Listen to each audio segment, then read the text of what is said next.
Olá, meus queridos, como estamos? Vamos lá, né? Eu acho que essa live aqui com esse tema é uma coisa bem interessante, né? Um tema bem interessante pra gente falar, porque acarreta, se não todo mundo, a maioria das pessoas. Pelo menos é o que eu percebo no ciclo de pessoas do qual eu converso, principalmente clientes que chegam até mim, tá? Pessoas que chegam até mim, que é o conciliar o trabalho com a sua vida espiritual. Uma coisa que eu aprendi na minha vida é que a vida espiritual ela não se dá em ir a um templo. A vida espiritual não é você ir até um templo. A vida espiritual é justamente o seu cotidiano. É justamente o seu dia a dia. É ali onde você vê a sua verdadeira vida espiritual. Porque, até contar um caso.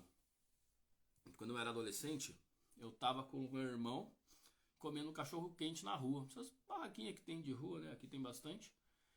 E daí saiu um pessoal da igreja, todo mundo de terno, com Bíblia embaixo do braço, tudo bonitinho. E daí um dos meninos que estava ali, ele olhou feio para um cachorro que estava rodeando. Aquele cheiro e bacon fritando e tudo. Cachorro aparece, cachorro de rua. Aí o cachorrinho veio perto de mim, fiz carinho nele. Aí o cachorro foi atrás dos meninos. Os meninos estavam sentados atrás da gente, assim. Foi atrás desse pessoal que tinha saído da igreja. E o cachorrinho foi até ele. Aí o cara levantou e tentou chutar o cachorro com tudo. O cachorro saiu correndo assim pro meio da rua, quase foi atropelado, sabe? Saiu correndo assim, assustadíssimo. Nossa, mas eu na adolescência, né, muito defensor das coisas, muito briguento também. Eu levantei e fui pra cima do cara. Meu irmão me segurou. Eu falei, por que você foi chutar o cachorro, cara? Aí ele. Eu não gosto de cachorro. Eu falei, eu também não gosto de você, então eu vou te bater. É o Michel lá da adolescência. Então, por que eu tô contando essa história, tá? Da minha vida. Essa partezinha da minha vida. Porque, cara, de nada adianta você vai lá na igreja, você fala de amor, você fala de amor ao próximo, você fala de caridade, você faz uma bela de uma imagem de um bom cristão e vai lá na rua e vai chutar cachorro. Qual é o sentido disso? Né? Então as pessoas elas colocam uma imagem, tá? Não estou falando que é todo mundo, tá, gente? Não estou falando da igreja em específico e não estou falando que todos que vão na igreja, tá?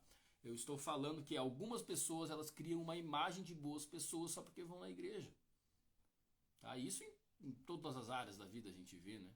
Pessoas que às vezes fazem outras coisas querem fazer uma boa imagem também. E às vezes a pessoa está inconsciente, às vezes não é nem por mal que a pessoa faz isso. Não é nem uma coisa proposital, conscientemente, intencional a pessoa fazer isso. Mas ela acha que ela tá certa, tá tudo bem. E é aquilo ali mesmo, a vida é aquilo ali.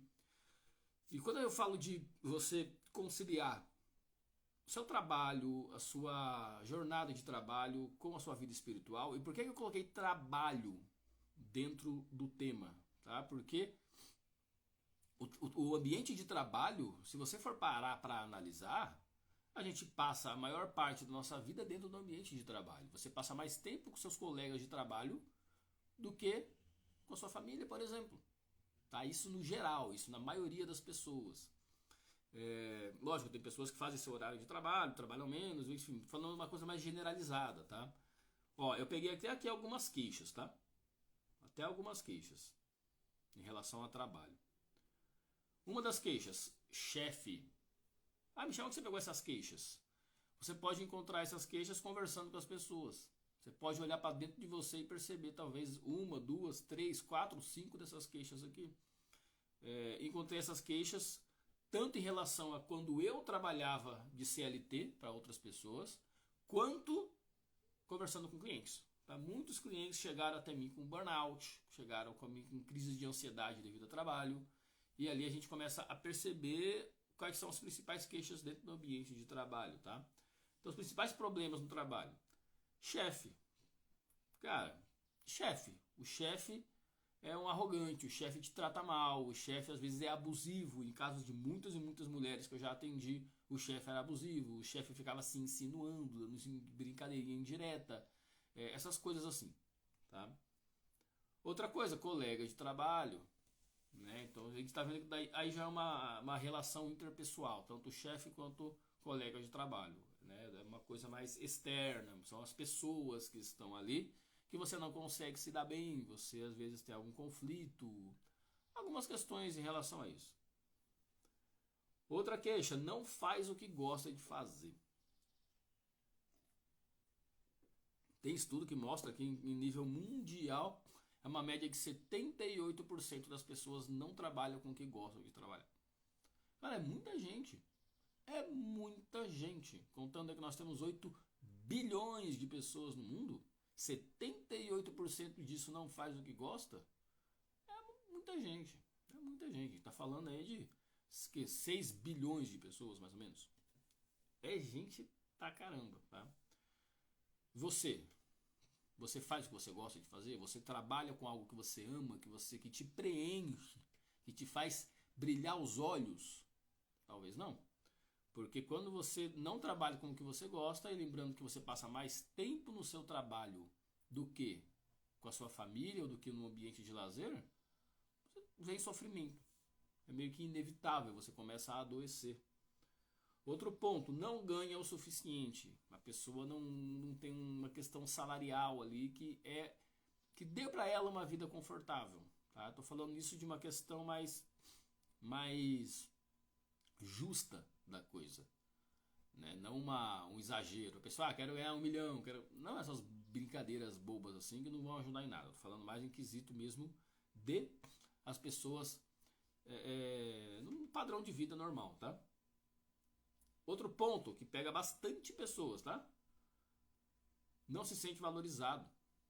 A pessoa não se sente vista, não se sente valorizada. Ela sente que ela faz pela empresa e é escorraçado e não tem valorização e não vê. Às vezes vê até questão de injustiças. Pô, eu era para ter tido tal promoção ou tal cargo deveria ser meu, e o colega que não faz nada só porque é amigo do primo do chefe ganhou aquilo ali. Então essas questões todas, né, que não se sentir valorizado, entra em tudo isso. Até nessa questão injusta de o outro tá ganhando mais do que eu, sendo que eu faço mais do que ele, só porque ele tem contato e etc. E a gente sabe como as coisas funcionam. Eu passei por isso, tá? Eu passei por algumas questões assim. Vou te contar que em 2011, 2012, 2013, 2014, 2015, são épocas ali que eu trabalhei com radiologia médica, né? Radiologia, exames de imagem. Tava naquela transição pro digital, né? Porque quando você tira um raio-x, diferente da tomografia, né? A tomografia você não revela o filme com químico, mas no raio-x hoje é digital, vai direto pro computador. Mas antes você tinha que ir lá, igual foto, aquelas fotos antigas, com esse rolinho de filme e tudo. Quem for da minha época vai lembrar disso. Mas você ia lá e colocava no químico. Colocava no químico, passava pela máquina e tudo, e imprimia como se fosse uma foto. Hoje não, hoje é tudo digital. Então eu trabalhei nessa época que estava nessa transição para o digital. Então eu trabalhei muito pouco tempo com o digital. Eu dava aula de radiologia. Eu trabalhava com isso, né? Trabalhei em hospital, trabalhei em clínica. E eu dava aula em 7 matérias. Era posicionamento radiográfico, era a história da radiologia, como foi descoberto o raio-x, né, que é a radiação artificial, o raio-x é a radiação artificial. O que mais que eu dava aula? Era um monte de coisa.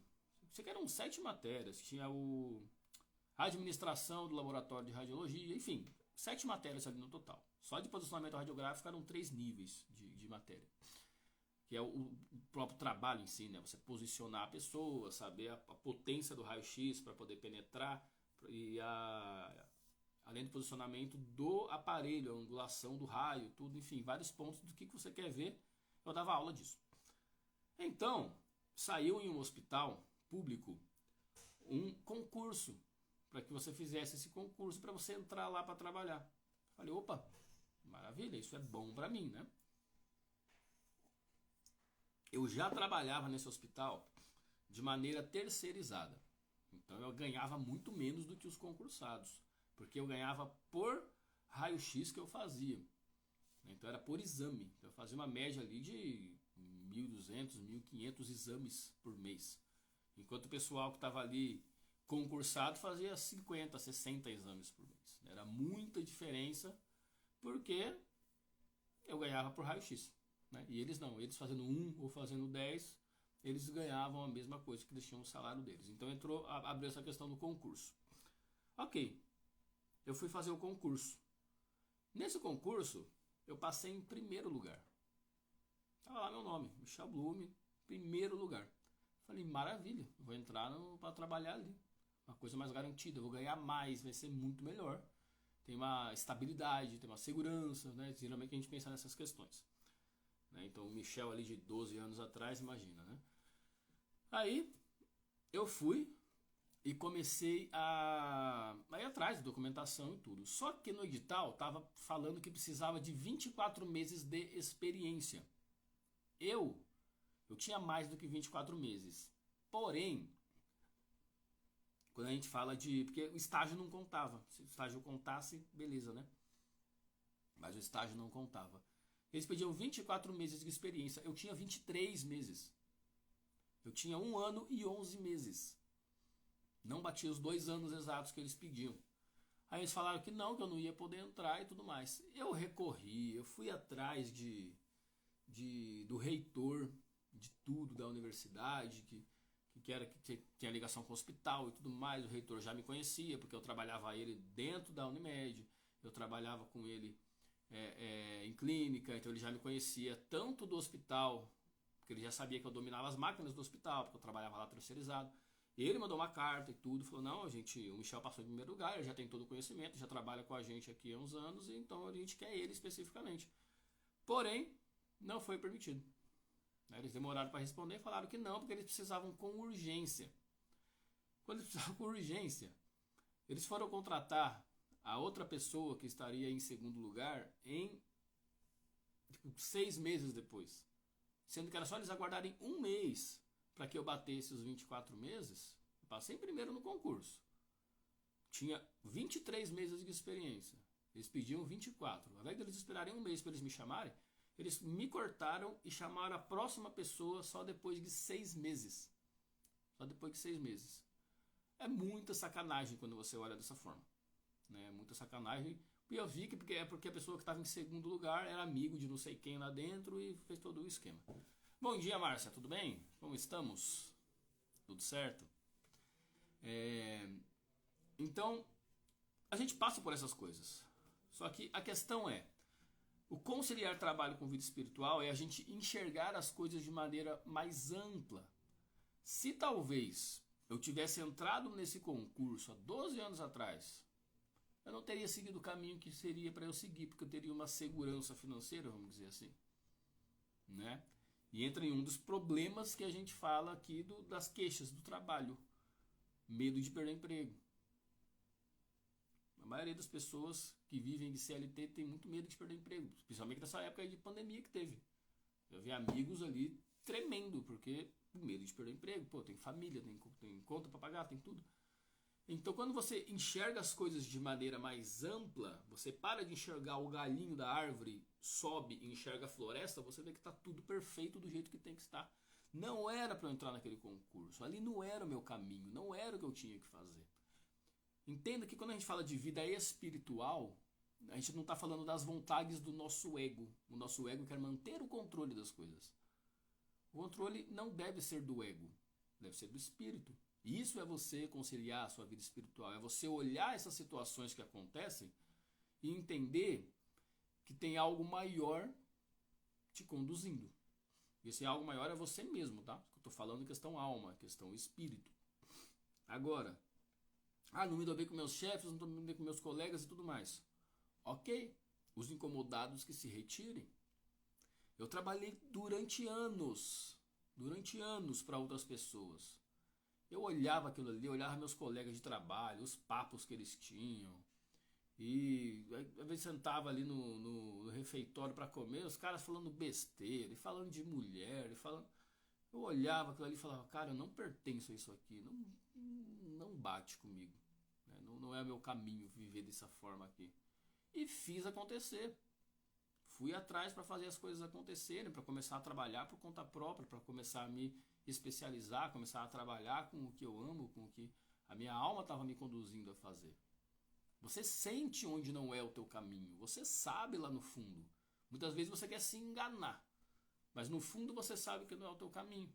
O que você faz? Peça clareza para que seja mostrado para você o seu caminho.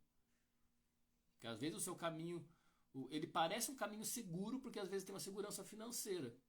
Porém, não é. A médio prazo, a longo prazo, eu considero 12 anos, quando eu estou falando dessa história aí, do concurso e tudo, falando de 12 anos atrás. Eu considero isso a médio prazo, não considero nem longo prazo. Considero isso uma questão a médio prazo. Então, hoje, eu sou muito mais feliz fazendo meu horário de trabalho, criando métodos, criando coisas novas, vivendo em termos de ajudar as pessoas da forma como eu ajudo, vivendo em termos espirituais. Eu tenho meu tempo de estudar as coisas que eu gosto, as coisas que eu preciso também. Não tenho um horário fechado, eu fico fechado dentro de um escritório fazendo um trabalho maçante, às vezes um trabalho que eu não gosto. Eu tenho essa liberdade, porque eu construí essa liberdade.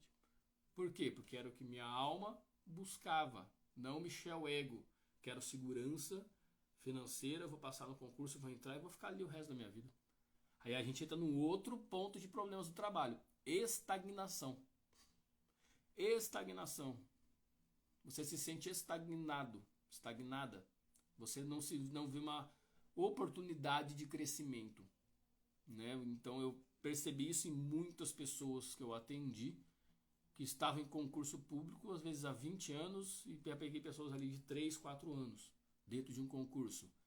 As pessoas elas começaram a se sentir estagnadas, aí começa a gerar baixa autoestima, começa a gerar tédio, porque você acaba se tornando um robozinho dentro daquele processo. A pessoa não consegue crescer. Né? Estou falando de concursos específicos, né? Porque tem concursos que tem plano de carreira, a pessoa vai crescendo e está feliz da vida lá, maravilha. Né? Não estou falando que é todo mundo, não. Estou falando que concurso é ruim, não. Estou falando do caminho de cada um. Que às vezes você se sente assim. Por que eu falo isso? Porque eu me sentiria. Eu sei que eu me sentiria. Todos os trabalhos que eu tive, de CLT, eu ficava um ano e meio. Ah, Michel, por quê? Porque você não fazia bem o trabalho? Eu fazia otimamente o trabalho. Pediam para eu ficar, inclusive. Porém, não me brilhava o olho. Não era aquela questão de acordar na segunda-feira feliz da vida. Hoje eu acordo todos os dias agradecendo e feliz. É muito diferente. A vida não é para ser pesada, a vida é para ser leve. Se ela tá pesada é porque tem alguma coisa errada, você não está no teu caminho exatamente do jeito que tem que estar.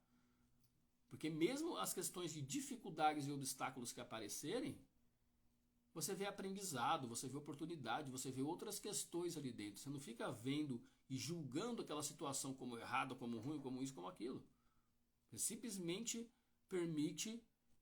se permite aprender e evoluir em cada aspecto do que acontecer. Tem uma questão é que você tem que olhar o quê?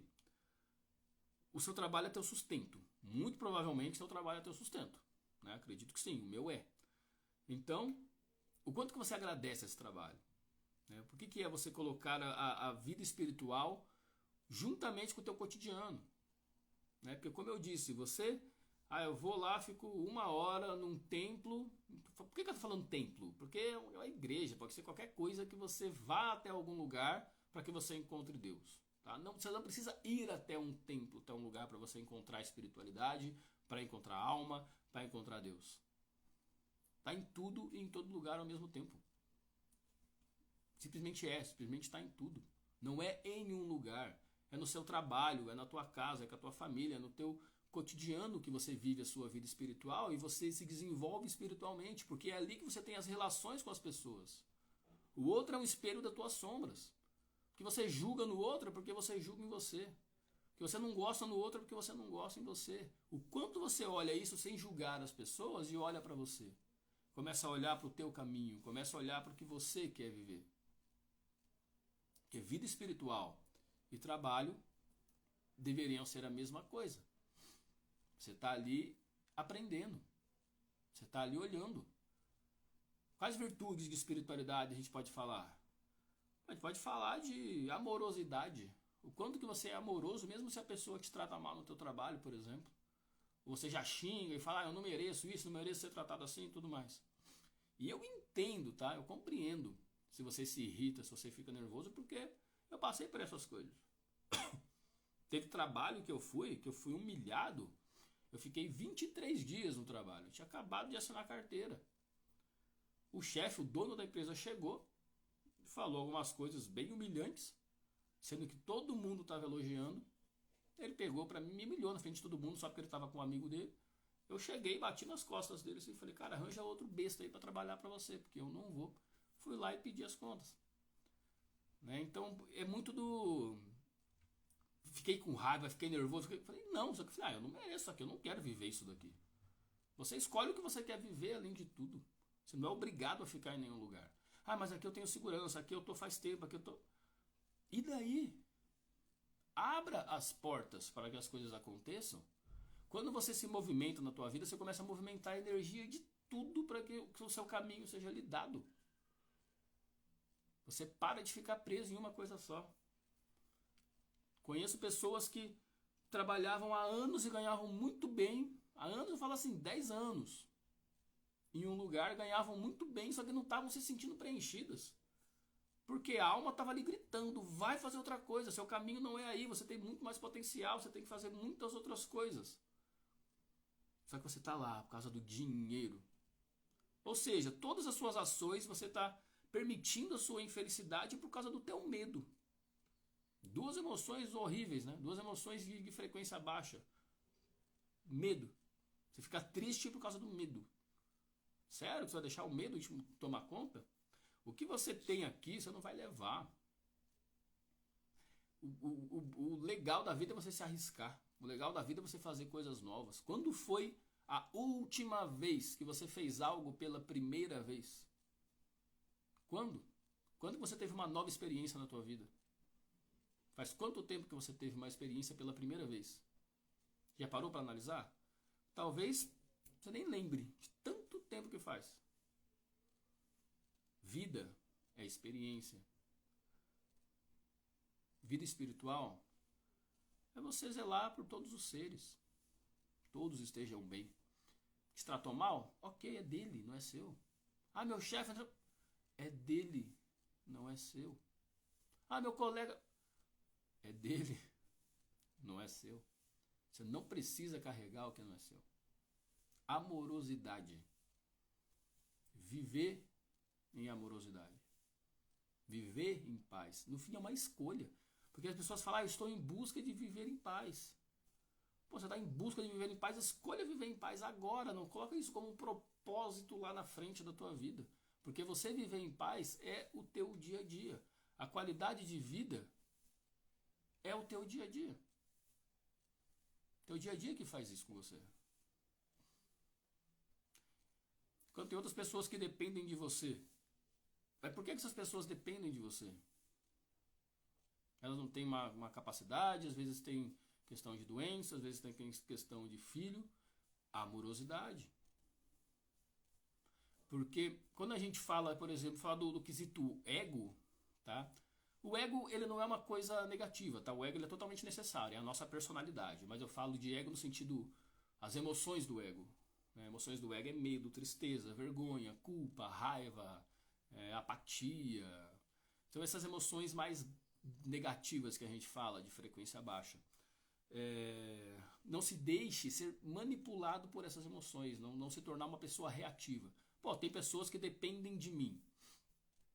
Tá, mas são pessoas que têm total capacidade de seguir a vida delas, então solte e deixe elas viverem a vida delas. Tá, mas essas pessoas eu não consigo fazer isso, não tem como eu fazer isso, porque elas não têm essa capacidade, elas têm alguma são debilitadas de alguma forma, ou são filhos ainda que são pequenos. Amorosidade. Amorosidade.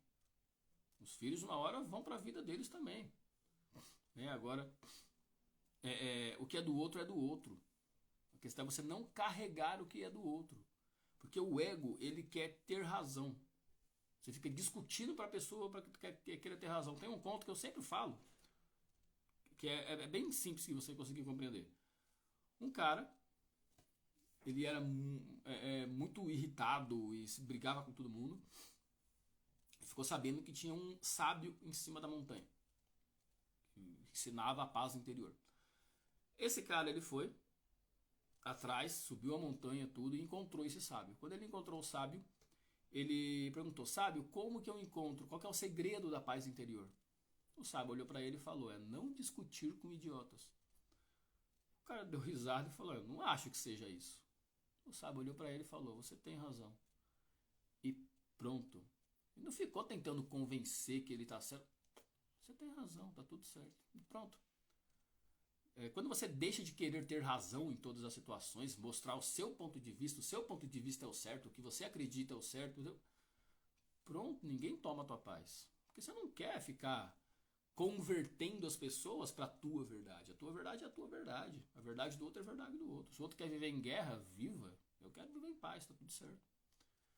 Então você não tem como, nesse momento da minha vida, não tem como eu me afastar. Ok, deixa o outro lá com a razão dele e vive em paz. Faz o que você tem que fazer com o mínimo de contato possível e viva a tua vida em paz. Vai viver tranquilo. É você que escolhe, é você que determina os limites de onde até as pessoas vão. Eu não consigo impor limites. Então você tem que tratar isso de alguma forma, porque isso é talvez uma desvalorização, um não merecimento, talvez tenha problemas que você tem aí dentro emocionais. Talvez uma culpa, talvez alguma questão de medo, uma necessidade de agradar o outro. Então tem carência para você poder tratar. Aí a gente entra no amplo mais terapêutico da coisa. É só você escolher. É só você escolher. Porque assim, eu falo assim que as nossas decisões, elas podem ser decisões e ações, tá? Elas podem ser baseadas em quatro níveis. Ou no nível instintivo, que é o pior, né? O nível instintivo da coisa. Faço tudo por instinto mesmo, como se fosse um animal. No nível emocional, né? Um pouquinho melhor, mas também não é, porque quando você age através das emoções, você não age, você reage. Você não está no controle da tua vida. Você está reagindo a uma emoção que você está sentindo, que talvez tenha até sido desencadeada por uma situação que o outro colocou. Ou seja, você só está reagindo à ação do outro, né? Pela razão, daí é melhor você agir pela razão do que pela emoção. E por consciência. Quando eu falo consciência, é espírito. Você agir pela vida espiritual, por consciência. E não é nem pela razão, não é nem pela emoção e muito menos pelo instinto. É simplesmente pelo nível de consciência que você está. É você olhar as coisas de maneira mais ampla. Aquela analogia que eu uso. Você julga a folha da árvore, o galho da árvore quebrado, como se aquilo ali estivesse errado. Para de julgar, sai de tão perto da árvore, sobe, olha a floresta de cima que você vai ver que está tudo lindo, está tudo perfeito. Tá? Tem até um conto que eu vou falar aqui para finalizar. É um conto bem legal, bem rapidinho.